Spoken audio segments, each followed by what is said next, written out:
Hello, I'm David R. Jones of the Community Service Society. Welcome to the Urban Agenda.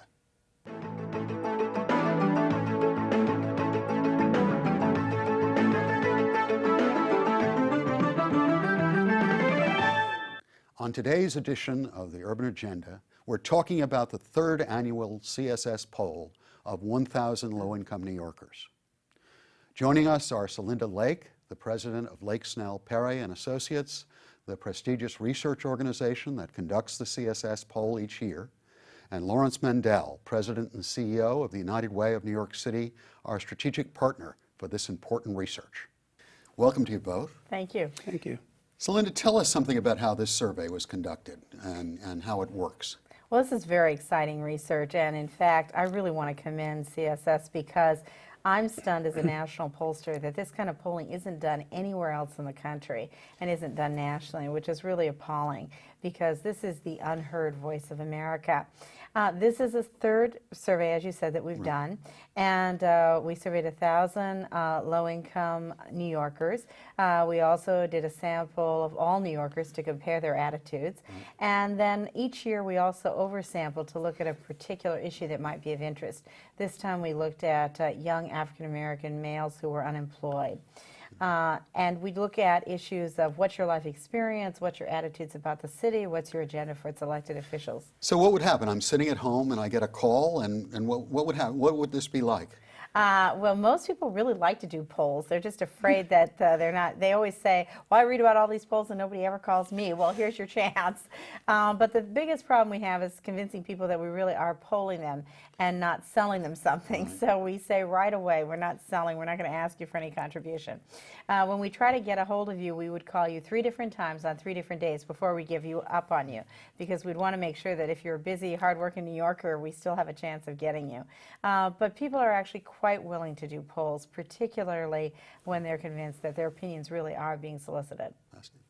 Now, the United Way, I mean, you're a strategic partner. We're very pleased you're helping us. However, is the United Way looking for in this kind of relationship? Well, you know, first of all, let me echo Celinda's compliment of CSS for taking this kind of important initiative. For us, you know, it isn't about research for its own sake, but it's how actionable is the research? Does it make a sense on the ground? And as we're going through this transformation at the United Way of New York City, and we're going to be more programmatic, the issue is how does the data support the programs and the initiatives that we're undertaking? Celinda, as you were looking at the first data, did anything really jump out at you as something you hadn't expected or you weren't expecting to see as you've gone through There this? were a couple of things that I think were really important. It's an enormously rich data set, but one thing was the degree to which the economy was still a central problem, and that New Yorkers did not particularly think the economy was getting better, extremely concerned about the economy, the number of hardships that people were facing, and there had been some differences. I mean, a couple of years ago when we first did this study, people were suffering outright hunger. That had abated a little, but people were having a lot of trouble with bills, relying very much on charity, looking very much for programmatic alternatives.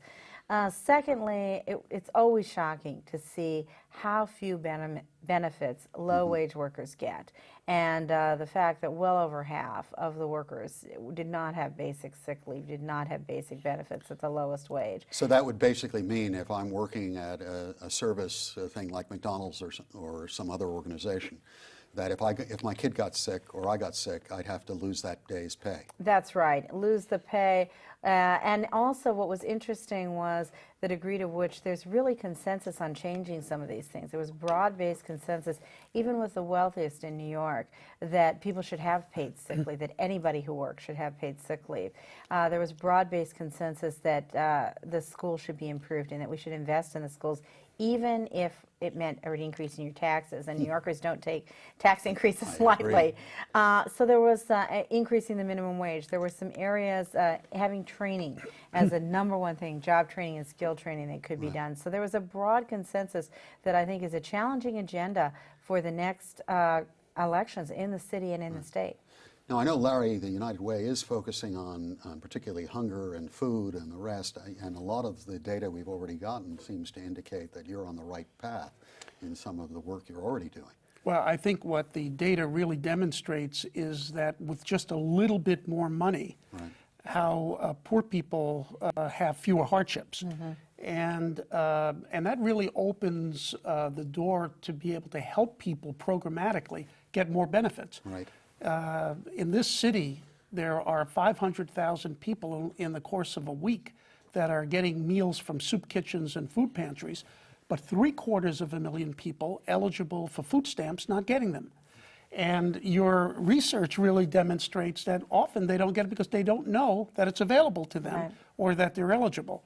So we have a program where we're operating in 6 communities around this city, and the ability to recruit people to food stamps is operating at 155% faster in those communities than in other parts of the city. So people are just waiting for the opportunity to be told that they're eligible. And one of the poll data seemed to indicate between, last year and the year before, that hunger seemed to be there was an impact in terms of more availability of food stamps and other supports that was actually cutting into the number of hungry people. That's right. In fact, people mentioned that hunger was down, but that reliance on food stamps, reliance on food pantries was up, and charities helping with food. So there's still a lot of hardships out there, but the programs can very rapidly make a big difference that you can even see in a survey. Which is one of the things, obviously, the business sector and others who talk to not-for-profits are kind of show me the evidence that what you're trying to do is actually delivering at the other end. I mean, I think that's a critical thing we certainly get from our donors and other people interested. Well, we don't believe you're actually having an effect. I mean, to have a tool, basically, to start to monitor this. So if we are not doing effective jobs, we can change the direction. I think it's enormously important. You know, David, pertinent to the business sector, in the past year, I've spoken to at least 60 or 70 top executives of major companies in this city. And we've talked about these programs, and particularly the Food Card Access Program. Universally, this is applauded. People think that this is a very important thing to do. So whatever stereotypes we have of the business community not wanting people to get benefits, I think they recognize that there is a gap between the haves and the have-nots, and to the extent that benefits can be helpful in bridging that gap, they support it.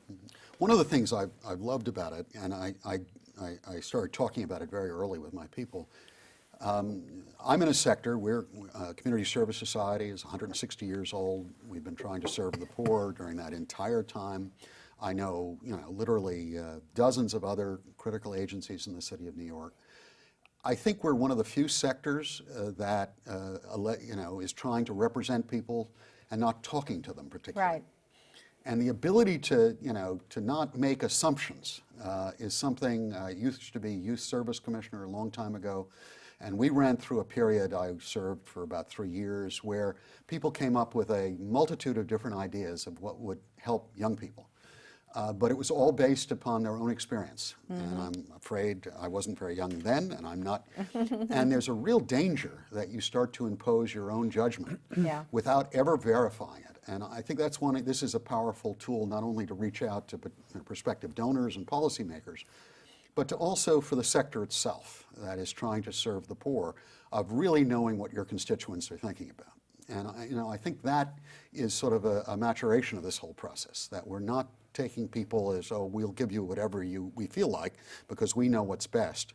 But there has to be some kind of way to dialogue seriously, and I think that's where it's really powerful. Well, I think it's such an interesting comment that you make, because I think coming right after an election, people always think that polls are used to manipulate things and spin things, and they think of it as anti-democratic, and actually I think polls like this are the voice of democracy. They give voice to a whole set of people that don't have the time and don't have the resources to come to a community meeting or write their member of Congress or their city council person. So I think you're right.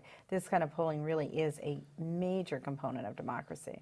Larry, very briefly, can you sketch out where the United Way is going? I know you've been through a long process of looking at your priorities. What are the central issues that the United Way is going to be wrestling with over the next months and years? Well, you know, the traditional value proposition that the United Way went to our donor base with was, you never know when you're going to need help. They're kind of an enlightened self-interest.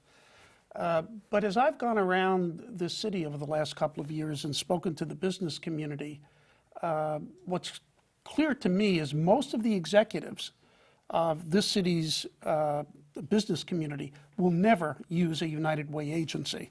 More than likely, they can pay for the services directly. They have employee assistance programs.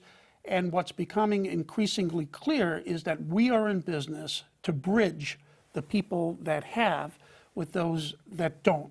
And so that it is more of a moral appeal than I think we ever frankly understood before. And so we are in business to help the poor and the near poor as described in the survey. So this survey, as you pointed out, of the people themselves is incredibly informative to our new agenda. We'll be right back to continue the urban agenda. Poor nutrition today will increase Sarah's chances of anemia, add to her healthcare costs, sick days, even stunt her ability to learn. And the thing is, Sarah's not even born yet. Get proper nutrition before it's too late. Call or visit WIC. WIC provides nutrition information, healthcare referrals, even food.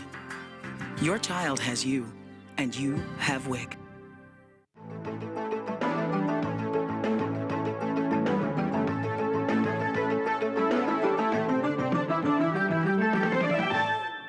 We are discussing the findings of this year's CSS poll of 1,000 low-income New Yorkers with Celinda Lake, the president of Lake Snell Perry and Associates, and Lawrence Mandell, president and CEO of the United Way of New York City. Celinda, one of the things that struck me, and I'd like your opinion of it, was we checked on how much savings people have who are poor. And what were the results there? It sort of was stunning to us. But it was stunning to me as well. And of the poor people, we had a third who had absolutely no savings. We had half who had $500 or less. And then what's very interesting about that is that there are new studies coming out that are showing that actually people have been able to save even less in the last 2 years than they've been able to save ever before. It was really shocking when you think these are people who are, half of them have at least 3 hardships or more. These are people who, half of them do not have any benefits in their jobs, and then no savings at all. That is a really precarious existence. So if you catch a bad flu, or you get pneumonia, which can happen when you're certainly at my age, and you have that kind of, and you have no health benefits, you have no days off, you can't pay your rent. That's right. Instantly. That's right. You've got nothing to fall back on. Homelessness. And frankly, it's not even something as serious as pneumonia. If you're a child, it requires you to be out 2 days. That can just absolutely be the piece that throws you over the edge. Larry, what do you think? I think we don't recognize the level of desperation people are living with in the city. You ride the subways, you walk the streets, the people right next to you are living desperate lives. Last week I had the chance to go down and visit one of the sites for our food card access program down at Gouverneur Hospital and met an 81-year-old Chinese gentleman who told me that his food card benefit was $36 a month. Now, it's hard to imagine for us that $36 a month would be meaningful in any way, and yet it was extraordinarily meaningful to him since his Social Security benefits were about $500 a month, and he was paying more than $150 a month for rent. So I think it's important that in our lives where we don't necessarily come face to face with this level of desperation, we recognize that there are many people. Particularly against the expense, I was just in Starbucks, and That's for right. one of the Frappuccino things, it was $4.06 on a $36 food card. I've just used up a substantial part of my entire month's allocation. That's exactly just on a Frappuccino. And that, I think it is hard for people to comprehend those kinds of gaps in income that are persisting. And I think in certain ways, it's a hidden problem, because I think this city, if anything, has become more economically segregated than I remember it as perhaps a boy. But And I think, therefore, people think everything is going well. The other thing that I think is so important is to remember that most of the people we're interviewing in this survey are working. Yes. And in addition, the people that aren't working, and in the unemployment study we did, what was so revealing is 64% of the people were actively looking for work. But poor people also have tremendous experience with being in and out of employment, and we had a third of the people who had had some experience with being unemployed for a significant period of time. So these are hardworking people, and that really makes it shocking. Well, certainly the United Way and my organization after 9/11, when we worked with low-wage workers, were stunned with some of the struggles that people were going through. And that's why I think this, this program that you do, among other things, is so important. It's so important for those of us that are in touch with what these needs are to be able to communicate what those needs are and to help bridge the gap, which is why the role at the United Way that we play in bringing the information to the business community is critically important. We also found some interesting things in the poll that we've used immediately in our discussion with government, and from two different vantage points. Everyone obviously has been following the almost incredible ping pong match going on whether we're going to have West Side Development and Olympics and the rest. Celinda and her people asked two questions. You'll have to help me if I got it right. One, would you support using public funds for these kinds of mega projects? And basically, it's almost an even split. Right, it was divided. But then we asked, would you be supportive if it could, help get jobs for out-of-work New Yorkers? And the numbers shift all the way over. 60% support for them if they can see some job development. And I assure you, we have let the administration know that if they're intent upon this, without taking any position on how important or not these projects are, clearly one of the indicators for working poor New Yorkers and for actually upper income New Yorkers, does this generate jobs for New York City residents, which is already something that we wouldn't have been able to argue absent this work. So, but tell us a little more. I know United Way has now set itself on a course of certain key things that it's going to be working on over the next couple of years. Well, as I was saying earlier, we are now frankly interested in bridging between those people that have resources and those that don't. And what we've done is we focused our attention in 5 programmatic areas that really, if you think about it, overlap. I think one of the problems with selecting individual areas, we don't want to mimic government and having a lot of categorical funding. Nevertheless, there are some specific needs that we want to address. We want to be able to attack the issue of homelessness and particularly prevention of homelessness. We're very interested in the issue of education and K through 12 as well as early childhood education, economic independence and particularly workforce development, access to health care, and strengthening the not-for-profit sector. I think that final one is critically important because the not-for-profit sector is so significant in this city. 30,000 nonprofits in this city. And, in New York, government is more apt to use a nonprofit than to deliver services themselves. So strengthening their ability to deliver the services is very important. If you had your druthers, now having seen these last 3 surveys, what would you be asking now, Celinda? Oh, it's a great question. Well, I think one of the most important things is the fact that we now have 3 surveys, that we've been able to look at things over time and talk about dispelling conventional wisdom. We're able to ask people, do our policies making things better or not? And there's a real perception among New Yorkers that many of the federal government policies are not making things better for the city. In fact, making them worse, and not even making them better in terms of making the city safer, which has been obviously a national dialogue. The second thing is we're able to track people's experience, and I think it's been very interesting, and to get underneath the surface so that we're not just asking people, is your family better off or worse off, are you making it financially, but quantifying people's hardships, looking at whether they have savings and getting underneath, and then asking people what their agenda is. And I think that's one of the things that I'd like to pursue even more, is this continual dialogue that you can take to the political establishment about what should the agenda be. It's fascinating to watch. For instance, everyone assumed there'd be this enormous concern about external terrorism attacking the city again. Right. And it's so related to income, it's incredible. Right. When you get to low-income New Yorkers, it's not, it barely even registers. Right, I don't that's think right. it hits 1 or The 2%. economy. It's the economy again and economy again. As you go up the income level, it does rise, though even then it doesn't hit it. We really, I had asked one question. As executive director, president of the organization, I got to ask a question that I was particularly interested in. We obviously have come up with a series of reports showing very high rates of unemployment, particularly among African American and Latino men, and are trying to find ways to do something about it.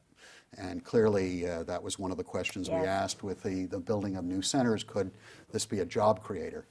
But the thing I'd always expected and always been concerned about is the education system, which is clearly focused on early childhood at this point. How did people feel if we started focusing on technical, vocational, and other kinds of educational supports? In my childhood, those were off the table. To be a black child growing up in Bedford-Stuyvesant, the notion that you weren't going to a pure academic track to college was like you're discriminating again. So we decided to ask the question how people and I think we were all blown away. Right. We're finding numbers, 85, 86% of the respondents said yes, they thought there had to be a new focus on technical and vocational supports in schools, in high school particularly. And more than 70% they said they wanted that for their own kids. And that's a total sort of monumental under-the-ground shift of attitude that's been taking place that I don't think has been recognized. I mean, we do not have the most effective, I think the Chancellor would agree with this, we have one of the least effective vocational education programs perhaps in the country. Yet we have enormous numbers of kids who are not graduating with a Regents degree. The Chancellor said some weeks ago that only 20% of the kids will graduate with a Regents degree on current level. And that includes kids at Bronx Science, and Wow. That means that for many youngsters, particularly youngsters of color, they're not going to have a degree, and yet there's very little focus on this other issue. Can't we link people up with good, productive jobs that have a future? So that already, I've been bugging my own constituents and talking to my board and the rest, saying maybe we have to seriously talk about what this would mean for the city of New York. But there may be other questions that are out there that we've made assumptions on. You know, as people have worked in sort of this caring effort for a long time, you had certain assumptions of what people are going to be looking for. And that becomes one of the unique tools here that we're going forward to. I think it's also interesting because I think many of us growing up, I mean, I grew up in rural Montana, but I think vocational education was seen as a failure or seen as a, you know, maybe a 19th century solution. In fact, people are saying in a global economy, it's a 21st century solution, and it's a way for success, not failure. So I agree with you. I think that's very surprising, and I bet the numbers nationally, if anyone would do this polling nationally, would show the same thing, and we don't see it on the national agenda either. Well, we've talked about, does New York relate? Obviously, in the recent election, we were sort of out of step. But what did you get in terms of the voting attitudes of the respondents? Well, New Yorkers were very democratic in their voting attitudes, and particularly because, and that's what's so ironic, right, of course, is that we have more voters in Sioux City, Iowa, and Orlando who voted for the president because of his national security policy than we did in New York, the epicenter of the attack. So it's an irony out there. But I think what's the most interesting thing, and you said it in your comments, is that we have Democrats, Republicans, and Independents agreeing on a lot of this agenda. Yes. And even as Florida went for Bush, they passed by over 2/3 of raising the minimum wage and indexing it to inflation. I think there's more common ground, an opportunity for common ground than we recognize. It's true. My thanks to Celinda Lake, the president of Lake Snell Perry and Associates, and Lawrence Mandell, president and CEO of the United Way of New York City. I'm David R. Jones of the Community Service Society, and thank you for watching The Urban Agenda.